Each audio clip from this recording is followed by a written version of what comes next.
Hey folks, how's it going? Today we are talking about one of the very few animated movies to have an actual X rating. That movie is Fritz the Cat.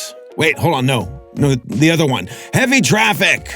Yeah, there's only a handful of animated movies with an actual X rating. And that's because they're kind of a novelty and a product of their time. Hell, even R-rated animated movies, like Sausage Party, are pretty rare. But what the hell is Heavy Traffic about to warrant such a dirty rating? I've seen it. I know why it has an X rating. I mean, could a movie like this even exist nowadays? I would start listing off reasons why it has an X rating right now, but I would get this video demonetized. So let's jump into Heavy Traffic. Like, not literally. I don't want to jump into traffic. Maybe I do. Your mother is a goddamn crazy bitch, Michael! Mother of God. Thank God she needs glasses. But before we start, I want to give a shout out to this video sponsor. This video is brought to you by Raycon. Mother's Day is coming up and Mom won't shut up about it. I love you, Mom. I'm just joking. You're the best. So to make things easier, I decided to get my mom the gift of premium audio with Raycons. Whether she's waking up early to head off to work or hitting me up with her 5th call of the week. You know what I'm talking about? You know, when you're trying to get off the phone, you're like, okay, I love you. All right, bye. Okay. Yeah. Okay. All right, I love you. All right, bye. But yeah, the 5th call of the week. But if my mom's talking to me on the phone, she will be doing it with crystal clear audio because my mom deserves the best. And so do you. And your moms. All y'all deserve the best. Especially in this economy. Just look at them. Stylish yet humble. Sleek yet efficient. Raycon's latest everyday earbuds are their best model yet. Whether I'm hitting up the gym to get my reps in or closing out the day with my favorite podcast. Raycons radiate with clarity. Their active noise cancellation helps keep all of the bad noise out while keeping the good noise in. No more lunk alerts for me, baby. Just pure bliss while I go about building some muscle. Yes, look at me go. I'm so strong. And these babies have enough battery life to even outlast me and my busy day. These earbuds sport 32 hours of battery life with quick charging that can yield 90 minutes of additional playtime with only 10 minutes of charging. And all of this starting at just half the price of other premium audio brands. So folks, get with it this Mother's Day and spoil your mom with premium audio. Head on over to buyraycon.com/Saberspark to get 20% off store-wide. By doing so, it helps to support our work and also gets you some pretty awesome earbuds. Think of your mother. Picture her right now. It's like, aw, Mom, I want to get you some earbuds. You're getting some earbuds. Thank you again to Raycon for sponsoring this video. And now, back to the video. So what are the origins of Heavy Traffic? Well, it was released in 1973 and was written and directed by the father of adult animation himself, Ralph Bakshi. The movie combines live action and animation in ways that were never done before its release, with enough racial stereotypes, sex scenes, and wacky violence to last a lifetime, and to warrant an X rating at the time too. Like by even today's standards, this is a pretty spicy movie. Here we go, time for some movie quotes. Heavy entertainment, more spice from the makers of Fritz the Cat. It's animated, but it's not a cartoon. It's funny, but it's not a comedy. It's real, it's unreal, it's heavy. The amorous life and misadventures of a virginal young pinball player. His chicks, his chums, and a host of assorted weirdos in all colors. Yeah, those are just a few of the taglines that painted a picture for the feature film Heavy Traffic. It was crude and creepy, intense, and boundary-pushing, and despite its rough image, it had some heart. This film was the project that Ralph Bakshi originally wanted to make when he started pushing the envelope. However, he was only able to secure funding after the financial success of Fritz the Cat, which gave him a playground to build up towards this follow-up. Heavy Traffic does not shy away from nudity, graphic violence, or the obscene. And even after the huge financial success of Fritz the Cat, Bakshi's producer Steve Krantz was paranoid about potential marketing issues. An X rating can be the kiss of death at the box office, because it vastly cuts down on the number of theaters that are willing to screen it due to offensive content. Krantz tried to tone down some scenes with alternate edits so they could get an R rating. But ultimately, those versions did not make a difference. The movie still received an adults-only rating from the MPAA. Despite this, Heavy Traffic was a success at the box office, and with critics too, still holding an 89% fresh rating on Rotten Tomatoes. While Fritz the Cat was the first animated feature to receive an X rating, Heavy Traffic received one as well, and is widely named as Bakshi's biggest critical success. It did well with the public, making Bakshi the first person in the animation industry to have a back-to-back hit since Walt Disney at the time. It's pretty crazy. The lead actors of the film were Joseph Kaufman as Michael and Beverly Hope Atkinson as Carol. One interesting fact about them is that this was their first starring role in a feature film, with both of them only beginning their acting journey a few years prior. Tragically, Joseph Kaufman was killed in a single-engine airplane accident in 1973, just 2 weeks before the premiere. He was a former Green Beret in the Vietnam War before pursuing a career as an actor. While I may have some harsh criticisms of the movie, I have to say that his live-action presence as Michael was a highlight of the film. And it's a shame that he lost not only his life, but a chance to do so much more as an actor. So, my condolences to his family. The voice acting in the film is nothing to write home about, though. But that's not to say it isn't, bad or that the actors weren't talented. In fact, the voice actor for Angie, Frank Dakova, had one of the most extensive film and television resumes of the entire cast. That man was busy. However, as we can sometimes see today, film acting doesn't always translate well to voice acting. And the director's role in the process is so important in crafting the final product, which is why there were a number of factors that led to, the performances we ended up with. There were even moments where I couldn't even, understand the voices. It was audibly hard to hear what characters were saying because it was so muddied.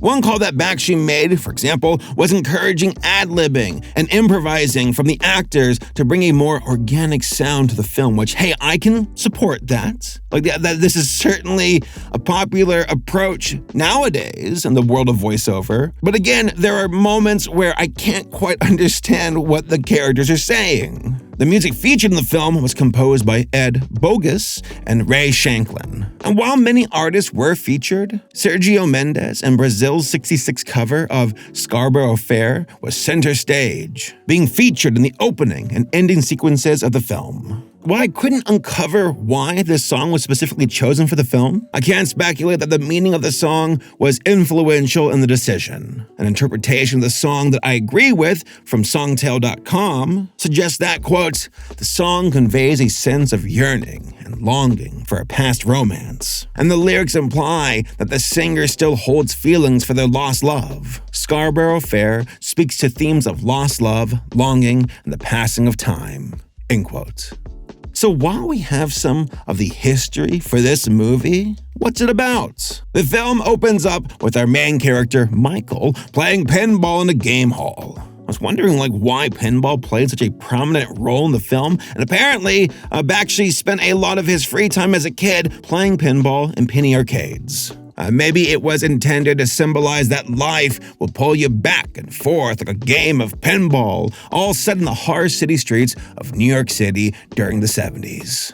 Which, by the way, was a very, very rough time for the city. The first line of the film comes from Michael asking, "What makes you happy?" His entire journey to the film is spent wanting to answer that question, whether it comes from his passion for drawing or in his relationships with the other characters.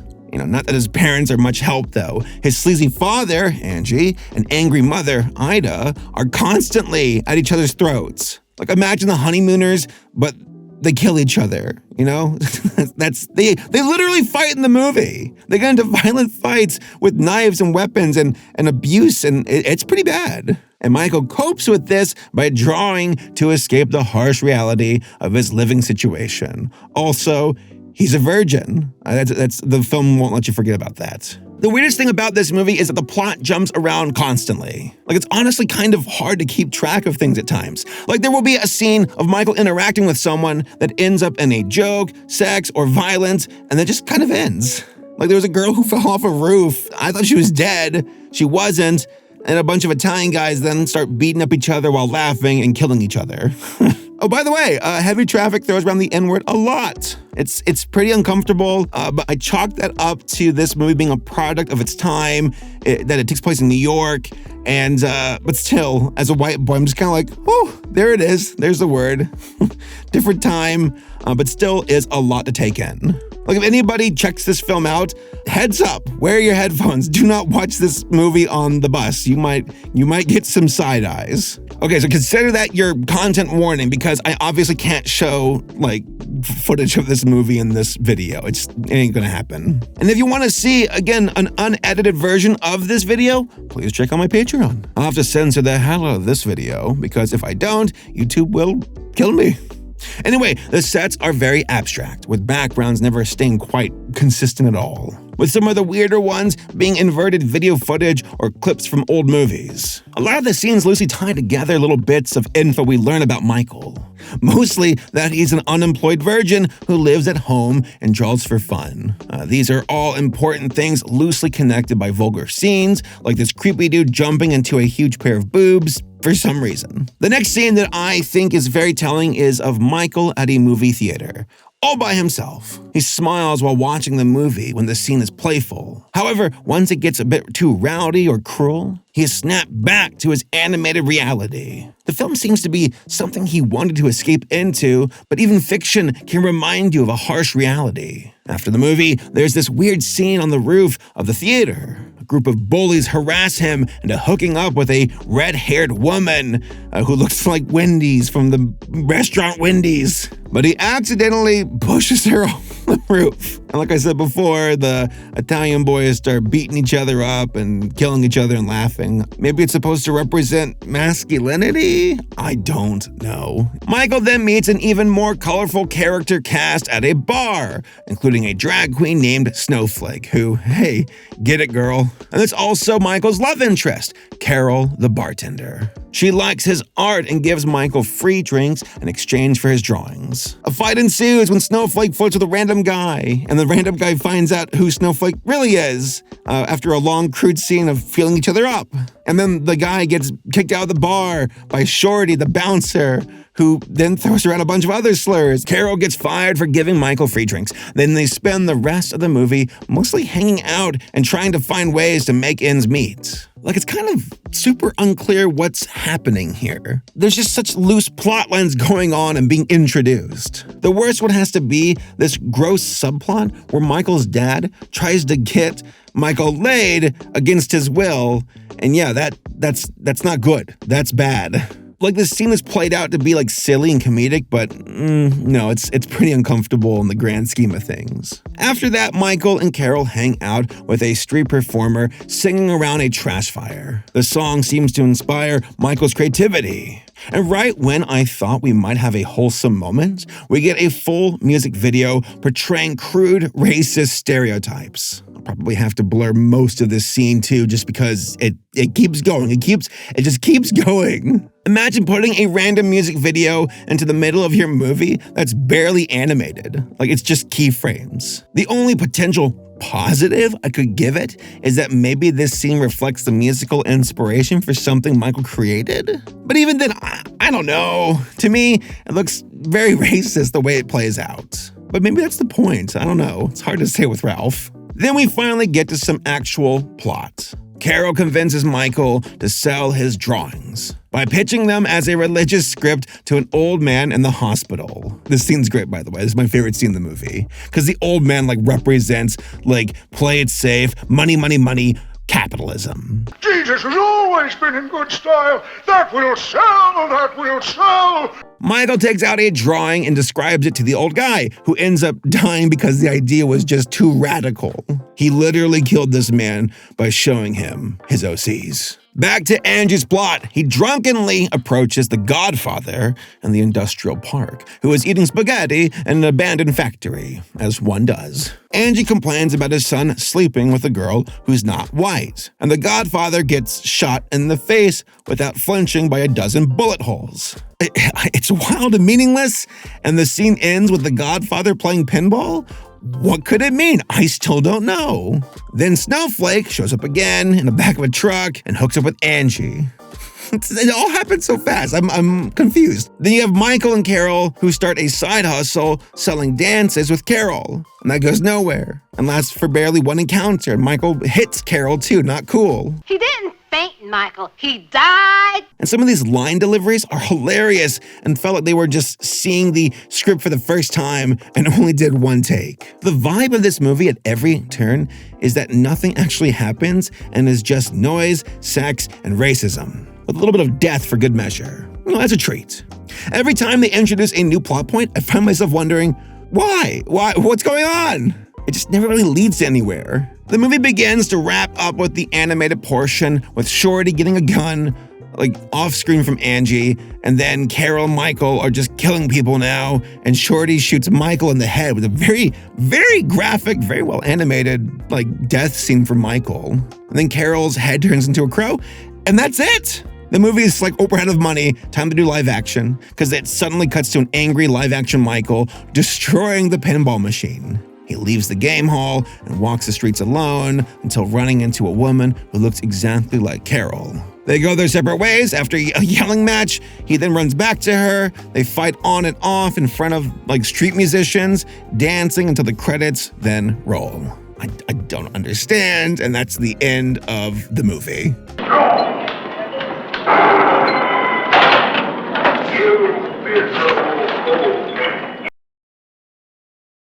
So what are my overall thoughts about this film? There could honestly be a multitude of interpretations of this movie because it jumps all over the place. However, for me, I've narrowed it down to these things: escapism and the absurd nature of reality. And also a bit of what New York was during the 1970s, during this downtrodden point of its history. The interlacing of live action shots with animation symbolize our main character, Michael, processing life as it is and the way he wants it to be. I was wondering why pinball played such a prominent role in the film. And apparently, again, Bakshi spent a lot of time as a kid playing pinball in the penny arcades. So I think that is the reason. It's supposed to symbolize that life of Ralph and how, maybe it's a bit more of a carefree time during his, youth, and maybe how life will pull you back and forth like a game of pinball, all set in the harsh city streets of New York City. Or perhaps it is his fantasy on autopilot, imagining what the world must be like outside of his pinball playing escapades. For the animation, it is not bad at all. It's really good at times, but it's also obviously vulgar and sensationalized with characters that are very, bizarre and very exaggerated expressions and designs, showing us the intensity of their emotions and how they feel. The world is cruel and nonsensical, but the only thing that makes a modicum of sense to Michael is Carol and her awesome butt. I thought the movie overall wasn't really that great. It's not bad, it's not terrible, it's not incredible either, but I can give it props for being very ambitious, and it had a lot of interesting concepts at play. Jumping between live action and animation is pretty fun, and Ralph Bakshi kind of does the same thing, kind of, with the rotoscoping and the Lord of the Rings animated movies he did. And even though it's not too seamless here in heavy traffic, it still has a very unique style, and I respect that. It was very loosely tied together though, and I kept rooting for it to get better, like Heavy Traffic, only to be met with scenes that would give me whiplash when trying to make sense of them. I couldn't keep count of the amount of times genitals appear on the screen. And for no reason too. But hey, it's an X rating, they're like, we got it, better use it. It was kind of funny just imagining the animators deciding they wanted a boob or dick to flop out randomly, and they would painstakingly animate the character putting it back in the dress or moving it to the side. That happened pretty often in this movie, and it was ridiculous. On some positive notes, the colors of the movie were really good. Love the costumes. Again, I like the character designs. They're very rough and exaggerated, but there's a lot of personality here. Though I did wonder at times, I'm like, are these characters walking stereotypes? Is this supposed to be endearing or offensive? Is it two sides of the same coin? I don't know. Again, a huge content warning for the amount of slurs thrown around. This was certainly a time capsule in its own right, but depending on how you view it, the language in this movie really hasn't aged that well. Though Ralph was like quite the radical back in the day, definitely one of those cool art guys who was like, the man, watch Fritz the Cat and you'll understand that. So I don't think Ralph was trying to be like a bigot. I think he was just trying to be hip with it. That's my assessment of this movie and its colorful language. Granted though, the voiceovers themselves weren't that great either. Not terrible, not fantastic. I just don't think there was really that many major standouts. A lot of the voiceovers happening feel more like ambiance rather than actually helping us pick up on the story. It made for some very interesting line reads, but I really wish they had cleaned up the audio to make the dialogue even more distinct and, audible. Granted, there wasn't much for the actors to work with in the first place. Everyone's kind of being like dragged down in this one, and aside from a few small moments, there is really never a consistent flow with the story and characters.